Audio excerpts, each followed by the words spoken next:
Yeah, it's going to die by coming at you with another movie review. I'm going to talk about Predator Killer of Killers. I give this movie 5 out of 5. It's one of the best Predator movies I've seen since Prey. Even though this is an animated movie. They had 3 different short stories.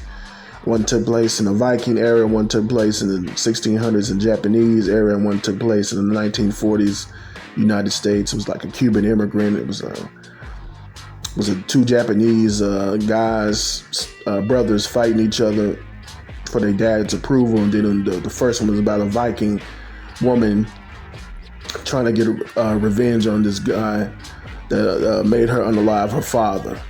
So there's 3 different stories. And all these 3 different stories, they came to the end at the movie where they kept them alive. I guess they cryogenic, what you call that stuff, cryogenesis. They put them on ice, basically.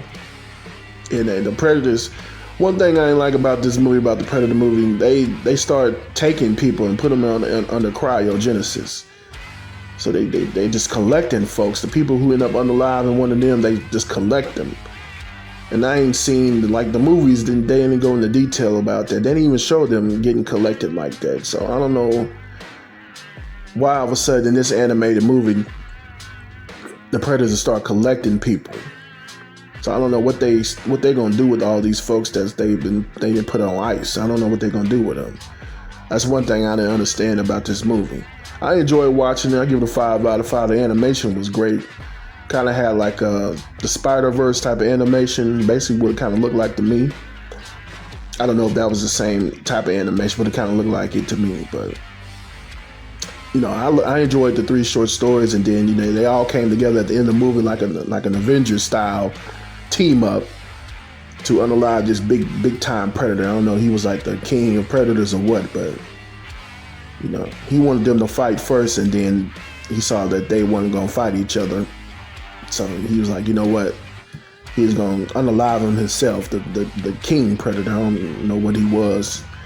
They didn't give him no name or anything like that, but one of them got away. Well, 2 of them got away. The Japanese dude and the Cuban immigrant dude got away, and then the Viking woman, she ended up sacrificing herself. I thought they was going to, kill her or whatever, but they didn't kill her. They just put her under cryogenesis again. I'm like, okay. And then at the end of the movie, they showed all these people they ain't collected this under cryogenesis on ice. I'm like, okay, what they doing with these folks? Were they gonna all drop these people off and then have a big old Royal Rumble? A big old Royal Rumble full of these folks that unalive some of these predators? Because some of these predators didn't have no business messing with some of these folks, man. And some of these predators came out of nowhere. Like the first one, at the first story, the Predator with the Vikings, he came out of nowhere. The second one with the Japanese brothers, he came out of nowhere. And then the third story about the Cuban immigrant joining the army or the Air Force, wherever it was, he was dropping like some type of bombs on the United States soldiers and stuff like that. I'm like, what the hell? Some of these predators just come out of nowhere, just messing with folks, man. So I guess they got unalive for a good reason, and I didn't appreciate that. The predators in this movie, they were just messing with folks for no apparent reason. They didn't have no business even doing the things they were doing in this movie. And I'm asking myself, where did these predators come from, and why they pick these folks to mess with, especially the third one. They dropping bombs on the United States military. I'm like, what are they doing? What's this predator doing? He got this type of alien plane or whatever. He maneuvering it all different kinds of ways, and the pilot, this Cuban dude, he maneuvering, then end up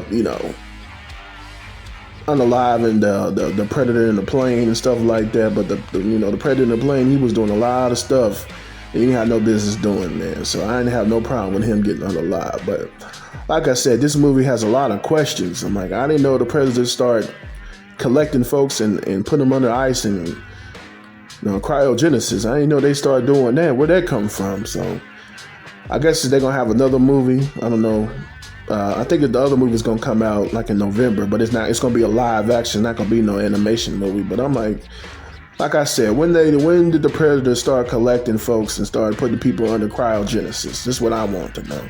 That's what kind of left me confused of the movie, with this movie. That's what kind of left me confused. I enjoyed watching it though. I give it a 5 out of 5. Man, it's a good movie. The animation is on point. The unalives and the kills and this movie is very gory. There's a lot of people getting unalived in this movie, so to be on the watch for that. But like I said, I like this movie. I enjoyed it.